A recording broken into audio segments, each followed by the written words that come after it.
Hello fruit followers and welcome back to my Minecraft tutorial. This is episode 60 and in today's episode we're going to be looking at the hopper. So yeah, 60 episodes, I can't believe that. It's been over 6 months that I've been doing this tutorial series now, 60 episodes. And I hope you're enjoying them because we've got a lot more to cover. So today we're going to be looking at the hopper and I'm going to give you a basic overview to what the hopper does and what the hopper is.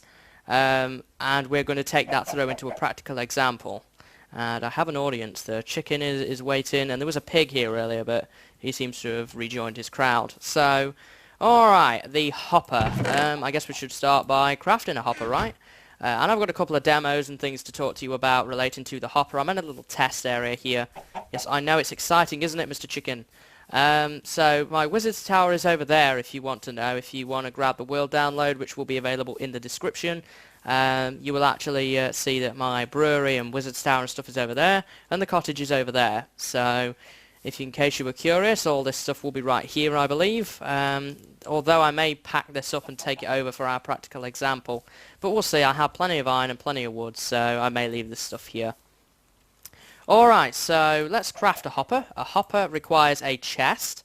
So craft your chest in the normal way, just 8 oak wood planks.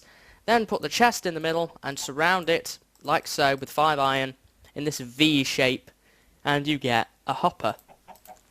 So there we go, there's a hopper. This is what it looks like in the world. And what it does is it moves items in and out of containers. So containers are things like chests, dispensers, furnaces, other hoppers. There's plenty of different container blocks that are out there. Droppers, minecarts with chests and hoppers. There's just plenty of different things to play with here. But that's what it does. So now, when you actually place one of these things, its nozzle, as you can see that bit at the end there, just call that the nozzle, points at a block. So in this case, it's pointing at the grass block down on the floor.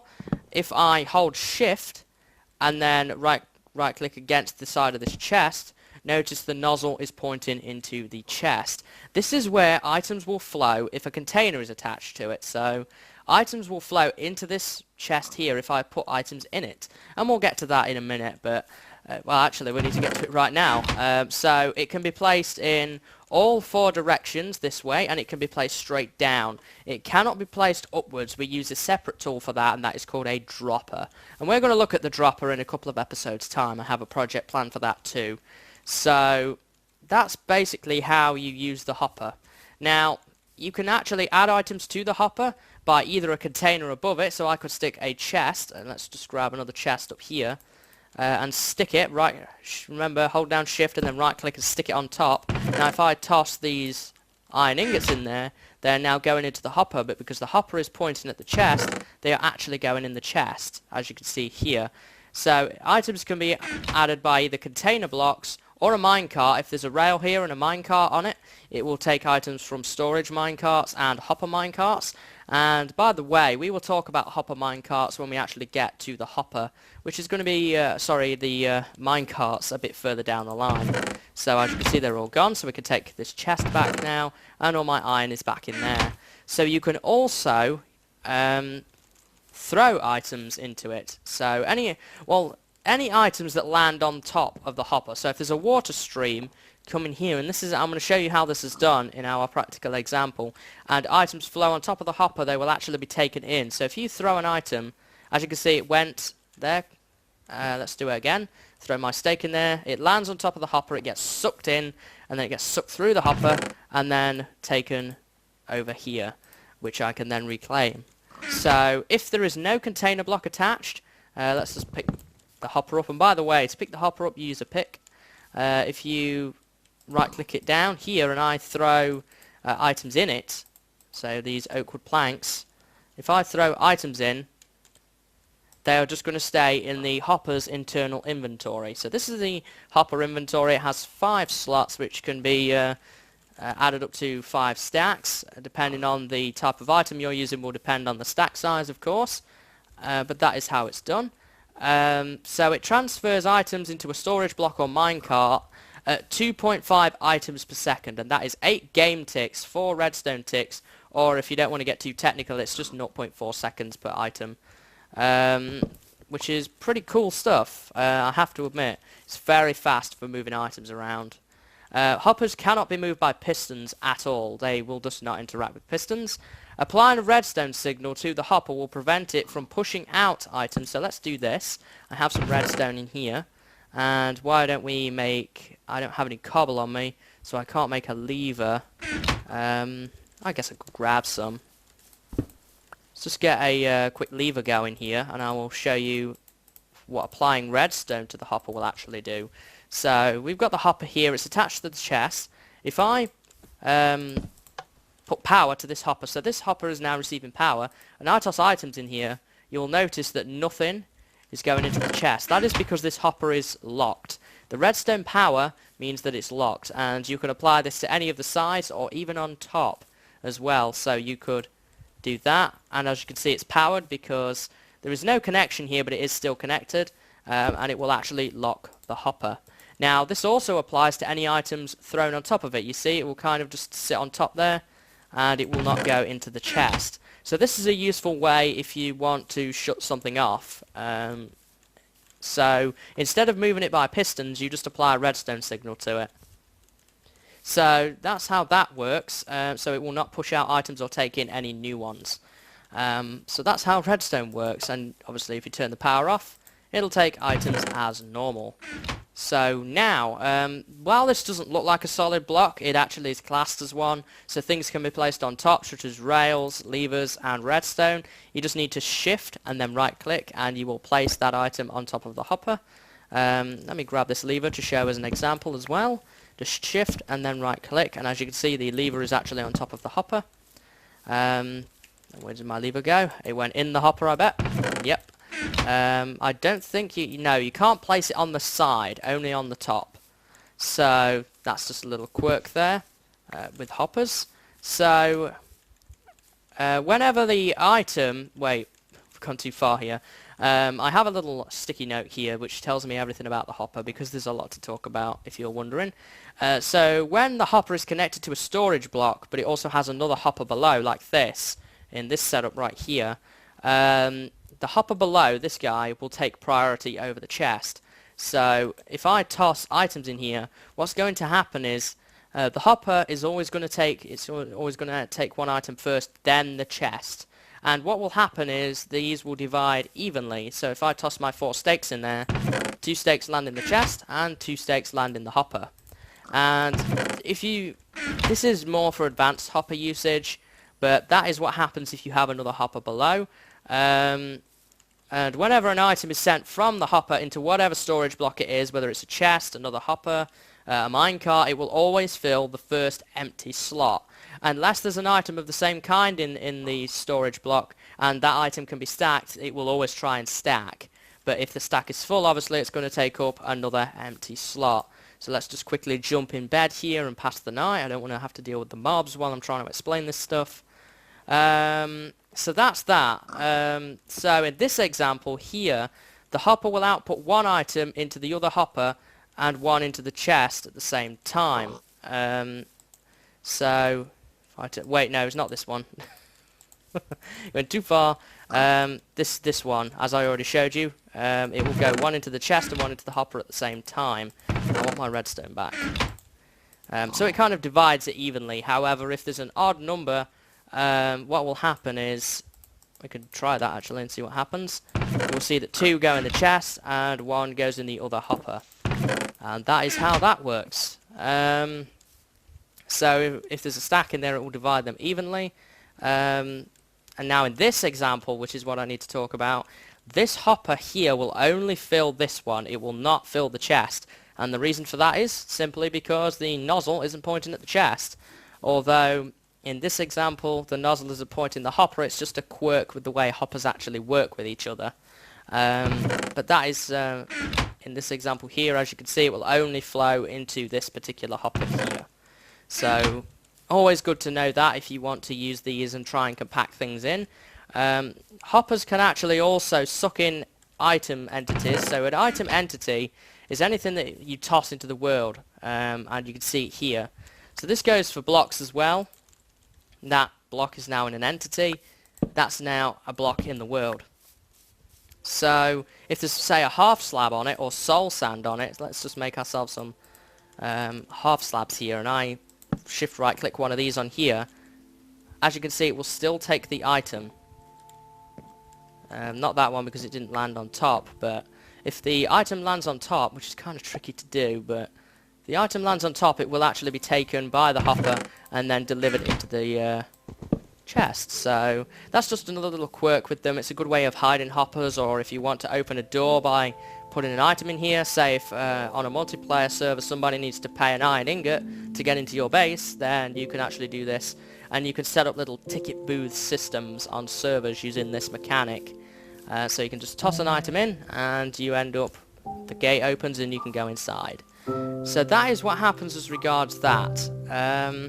So now let's talk about the interactions that the hopper has. So what I mean by that is the different storage blocks and things that in the world that it will work with. So let's talk about first the brewing stand. I don't have a brewing stand on me, unfortunately, but with a brewing stand, imagine that that chest right here is the brewing stand. What will happen is hoppers above the brewing stand, so up here, so if we have, for example, let's grab this hopper and put him up here, this would fill the ingredients slot of the brewing stand. So where you put your nether wart or your blaze powder, whatever it is, it will fill that. Hoppers to the side will fill the potion slots. And if you put a hopper underneath, this will actually empty the brewing stand, but it will empty it straight away, even before the potions have brewed. So you can't just make an automatic brewing system that easily. You will need to cater for the amount of time that something needs to brew, and that's quite a complex thing to do, so we probably won't look at that for a little while at least. But it's slightly different in the way that it works from the other container blocks, such as the furnace, which we'll get to in a minute. So that's how it works with the brewing stand. So chests we've kind of already explained, but large chests are treated as a single unit. One hopper, so if I get this other chest down here, if I was to get enough items to fill this chest and put them in this hopper slowly, it would actually fill up the whole double chest. It wouldn't need another hopper here. So they're treated as a single unit. And I can reclaim that chest again. And that's really, that's about it really, as relating to chests. They can actually also only remove items or place items into a chest if the chest itself can be opened. So if I had a solid block above the chest and I cannot open it, and I'm going to have to do this here, and I stick a hopper underneath it, as you can see, none of the items are flowing out of the chest because I cannot actually get into the chest. So that's just another thing that you need to consider when building designs based around the hopper and chests. So as regards dispensers and droppers, they behave in exactly the same way, very similar to chests. They can be removed as well as placed. Items, should I say, can be removed as well as placed in dispensers and droppers. However, because you don't need to open a lid with a dispenser or a dropper, it doesn't matter if there's a block directly above it. Now, do note that hoppers do not work with ender chests at all. They don't do anything with ender chests. They just simply don't work. Mojang didn't want them to work with ender chests because there was some complicated code, I think, around it. But anyway, it just doesn't work, so unfortunately, we're going to be kind of out of luck as regards ender chests. So now let me recollect these hoppers up, and I'll probably come and set these demos up later, off camera before the world download goes live. And let's actually talk about the furnace, because you can make some pretty cool designs with hoppers and furnaces. So items fed into the top of the furnace, I'm going to get myself a wood block here, and we're going to get the furnace on top here, and then the hopper on top of that. If any items go in here, these will fill the ore slot, so this bit. So have I got anything to be cooked? I think I do. Yeah, I've got some beef. So if I toss some beef in here, or equally you could drop them in the top, it's going to fill this particular slot right here, the ore or food slot, I guess you could call it. And now hoppers from any side, so either side will fill the fuel slot. But always remember when placing hoppers, shift right click the side. So if I don't know, I've got to be careful here because I don't want to waste anything. Let's just put a couple of wooden planks in there. 4 wooden planks will do. If I put 4 of these in here, as you can see, it's going to start cooking up that beef that's put in there. And also, hoppers under the furnace will take finished products. So if I put a hopper underneath, we've got the steak going into here. That is a finished product from here. So you can actually make, which is something that we're going to do when we look at the dropper, an automatic charcoal station. So you can make charcoal. And we're actually going to do that when we look at droppers in a couple of episodes' time. Because you can't just basically build it with just these 3 hoppers. You need a dropper as well. But yeah, this will also take any empty buckets that you have used if you use lava as fuel. But removing items in this way from the furnace will actually not yield any experience points, whereas if you manually take them out you get XP. So it's kind of a loss to kind of balance the things out, really, because otherwise people could just take huge amounts of XP from doing these systematic setups here. So as you can see, they've all gone into there, and I can now take my steaks out of there, and that is basically how it works with furnaces. So we've got a nice little quick easy bake oven right there. This is what happens in the easy bake factory. Lots of hoppers and furnaces. Not really, I don't really know what goes on in there, but that is how it works with furnaces. So now, how does it work with other hoppers? So we've kind of already explained this. Hoppers both pull items from the hopper above them and push items into hoppers below them. So if you had 3 hoppers in a line like this, what's going to happen here is this one is probably going to be, as you can see, it kind of does that. It kind of flickers until all the beef has gone into the bottom, and that is because it's going straight into here and then straight down to the bottom. And here you can see the see quickly there. We'll just run it again. You can see that there are 2 items kind of flickering in there. That's the 2.5 seconds, and then they get taken down to the bottom. So obviously, to stop item transfer in a stack like this, you need to power the 2 hoppers so that one isn't pushing into it and one isn't pulling down from it.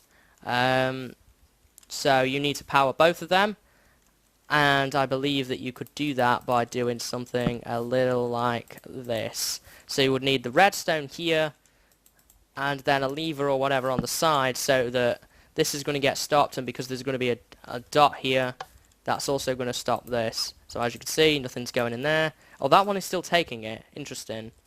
I haven't played around with these too much, so it will definitely stop this one, but now you would need to stop power from going to this one. So I imagine to do that, let me see, do I have a, yeah, I have a wood block. Let's get some more wood. Is there any more in my chest? Where did all my wood go? Did I leave it in another chest? Is it in one of the hoppers? Ah, it's in the hoppers. So I guess what you would need to do here then is you would need to do something a little bit like this. You would need some redstone, and you would need to pull it down and around. Actually, you would need to go and do a little loop somewhat like this, and you would pull your redstone wire in around, and then that would stop item transfer in both hoppers. So you would need to do something a little bit like that. I'm sure there's more compact ways of doing it than that, but there you go. So let's just quickly jump in the bed again. So that's how it works with other hoppers. There's not a whole lot more to say, I don't think, as regards that. So when 2 hoppers are laid horizontally, only 1 hopper needs to be activated, because when they are horizontal, as we know, they can only push, they cannot pull. So if I set up a block here, for example, and then put 3 here, it cannot pull, it can only be pushed in, because this bit is not in use, the top of the hopper is not in use. So to completely stop the power of this thing, all I would need to do is put a bit of redstone there and a lever there. In fact, I think that's all you would need to do. Nope. Where's that all going? Oh yeah, it'll be going to the end, won't it? You would need to power this dust here. So now what you would need to do is just drop that stuff in there, and as you can see, it's blocked. So you don't need to power 2 hoppers when going horizontally. You only need to power 1. And that's it, really, is relating to that. So, yeah. Yeah, that's everything.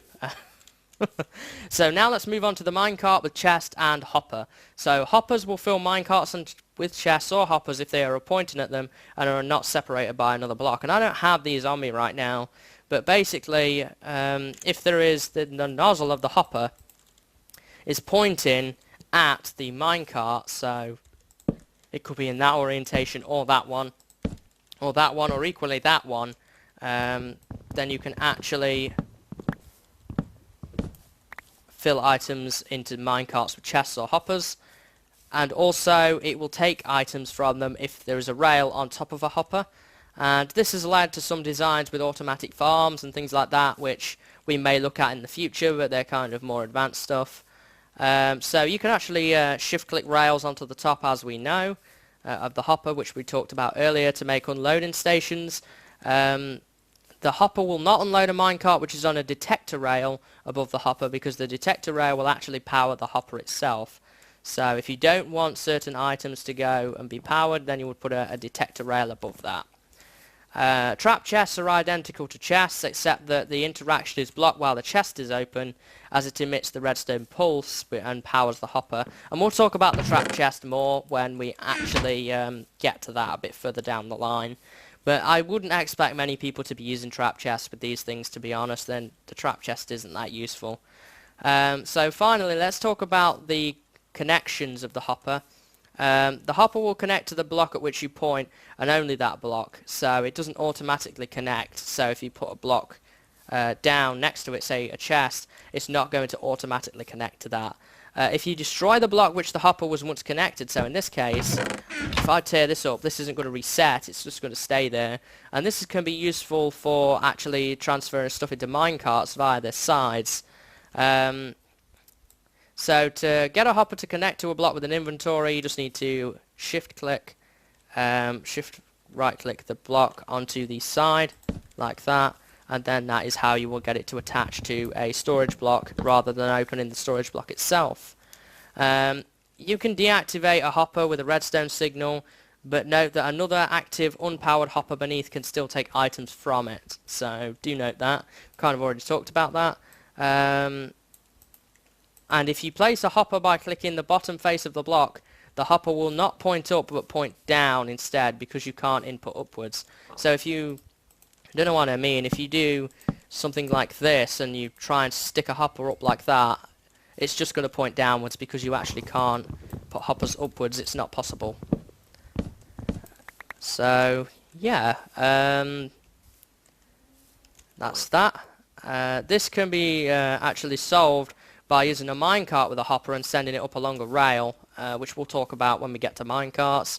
When using hoppers to remove smelted items for a furnace, as you know, you aren't granted experience. So now let's finally talk about hopper clocks, and these were something that I did briefly mention in the tutorial I did on redstone clocks, but you can actually use hoppers now to make hopper clocks.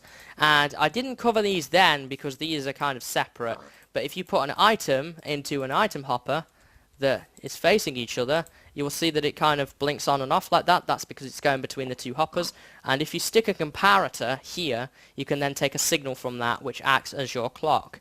If you want to know more information about how redstone clocks work, there will be a link in the description to my video where you can actually check out a bit more about that. But basically, it would attach a comparator to either of the two hoppers, or even both if you wanted to. This can be done in any direction, providing it's not diagonal. And then you can take a signal from that and then extend it with the repeater. Do note though that it will only work with one item because of the transfer rate between the hoppers. So you can also extend this. It doesn't have to incorporate just two hoppers. You can make more advanced designs using what is known as a 4-hopper clock, which it kind of goes a bit like this.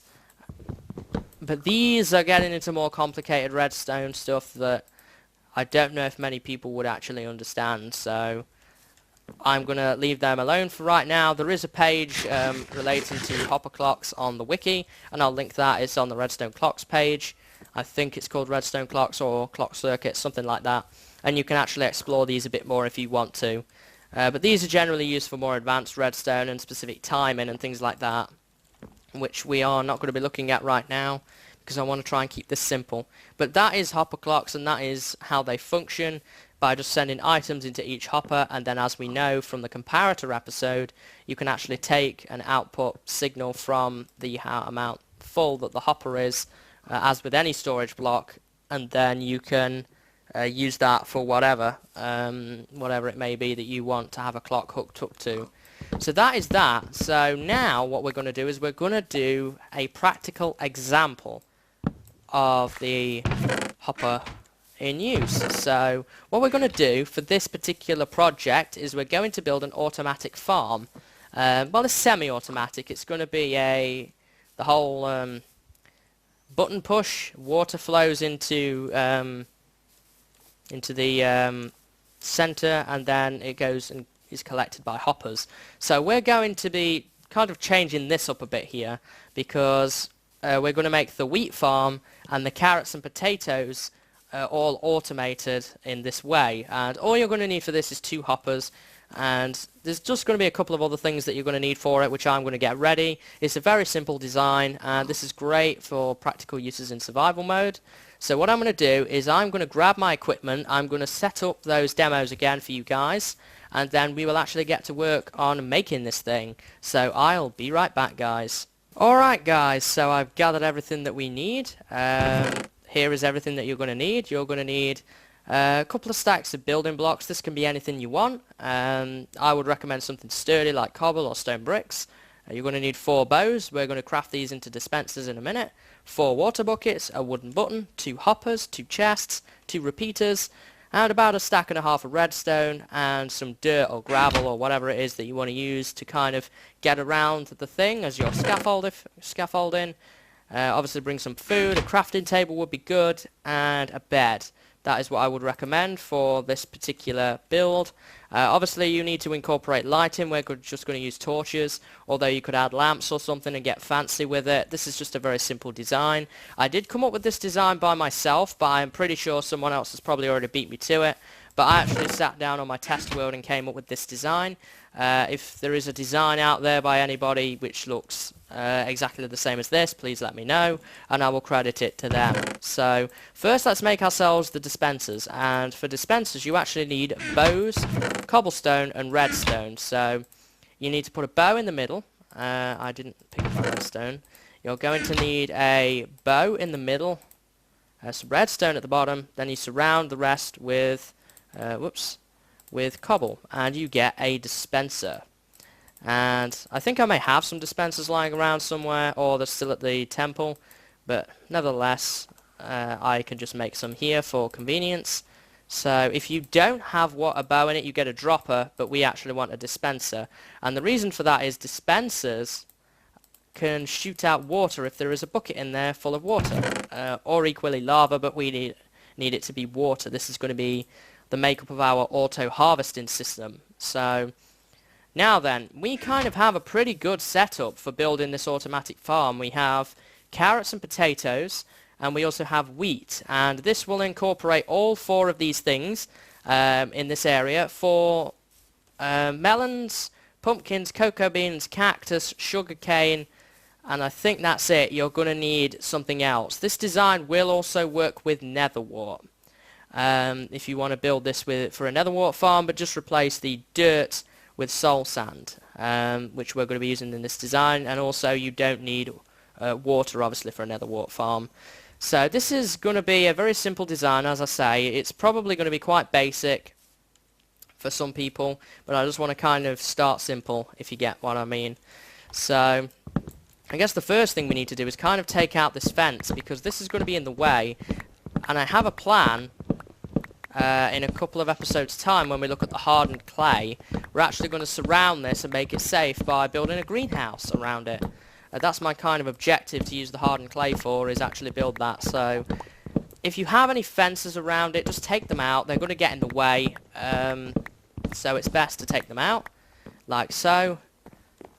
And I guess these need to come out as well, and these as well. And we will look at automating to a degree the melons, pumpkins, cocoa beans and cactus, probably in a couple of episodes time, or maybe even next episode. Haven't quite made my mind up on that one yet. But now we have a pretty good setup here. Here is going to be our walkway, with a chest in the middle. The two hoppers are going to be on either side. And all our redstone is going to go around the edge. So now the first thing that we need to do is we need to move the water here, because this is in the way. So, do I have the dirt on me? I do. And I'm going to need a bit more dirt, actually. So why don't we just go grab some? There's a... Oh, this is so much better. There we go, we've got plenty of dirt now. You may or may not need this dirt, depending on whether you already have a farm or not. Yeah, that's going to be plenty of dirt. So fill in this hole here. If you followed along with my tutorial series, then I showed you that you needed water in the middle. We're going to get rid of that. Take out any wheat crops or whatever crops you have growing, because we're going to move a lot of this anyway. So just take all of these out. You could drop these off in a chest. I'm okay right now. We're going to be hiding the water under where the dispensers are going to be. So this actual design is... I believe it's 9 wide. It's either 8 or 9. I'm pretty sure it's 9. So how wide is this? 3, 4, 5, 6, 7, 8, 9. So we need to discredit those end two. They are not needed for this particular design. Because water will only spread so far when coming out of a dispenser. And we want it to kind of collect in the middle so it can flow onto the hopper. Now, this far row here is also... Actually, I wanted to keep that. It's this row that I wanted to get rid of. So this row at the back, you do not need anymore. If you were following along in my tutorial series, this row right here you actually still do need. So it would be wise as well to make a hoe, which we will do in a minute. And our water is actually going to go right here where this wood is. Because water does flow for 4 blocks in this game, so we can use that. And I'm going to grab 2 water buckets, and I'm going to show you a little trick here to use with water. So we've put one in the end, and then you want to put one the 3rd block along. Then you can fill from the middle water source and keep filling down every so often until it's full. If you're wondering what the background noise is, there's a little plane outside that's, well, there's been a couple of planes actually in the past 5 minutes. It's air activity time, it seems, so excuse that noise if you can hear it. I'm not sure if you can or not. So we're going to make a quick hoe up here. And I guess 1 hoe will be enough. Oh dear. And we need to hoe the soil. Like this.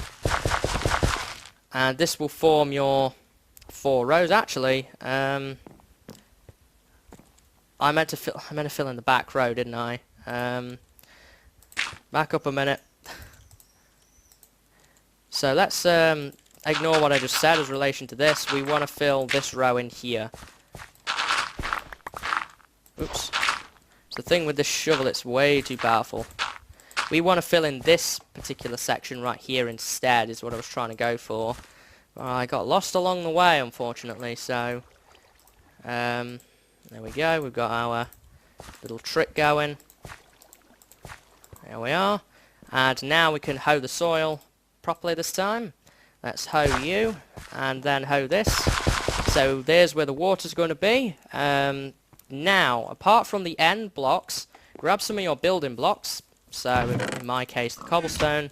And you can take this all the way along if you want, but we're going to have to chop some out soon. And bring this all the way across, like so. Now, the end blocks, here, this one, and equally this one, we need empty because dispensers are going to sit there.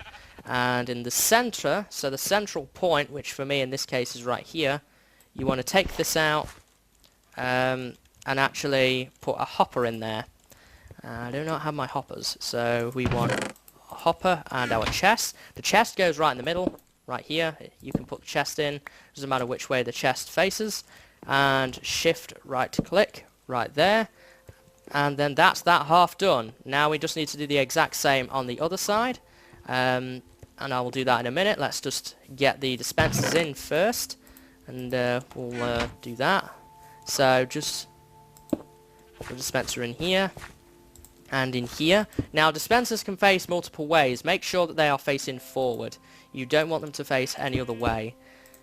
And cover it up. And you bring the cobble around to where the hopper is. Only leave the gap where the hopper actually is. So you need this.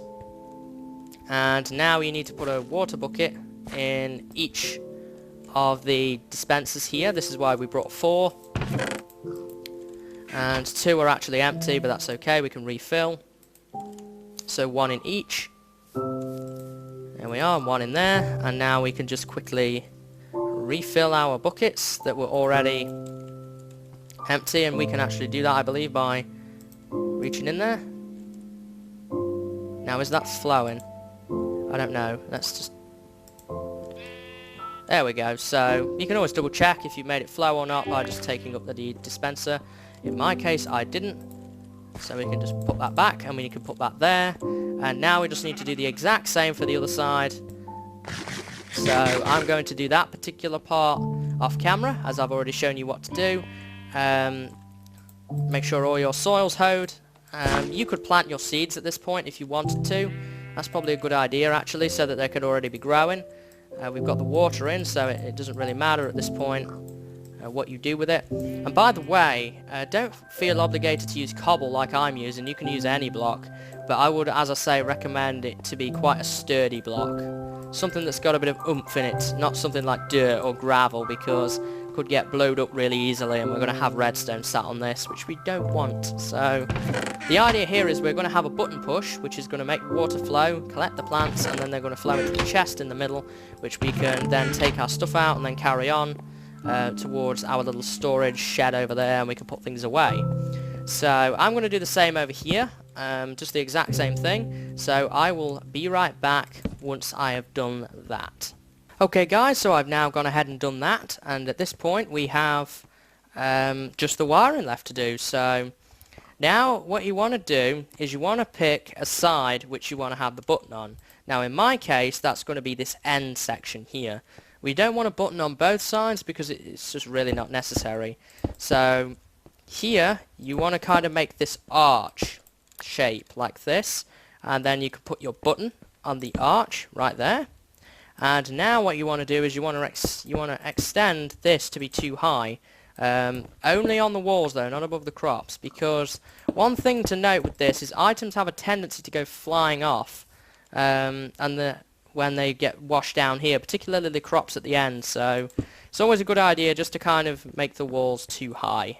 You don't have to do this all the way around, just here and here, and that will do the job nicely. You don't need one right here. If you want to put one there, you can. If you wanted to make this an indoors design, you could put a door here, and it would work just as fine by doing that method. There's no problem with doing that. But in this design, I'm just going to leave it open for right now. May add a door later if I so desire. So now we've got the button in there, and we've got the walls set up now.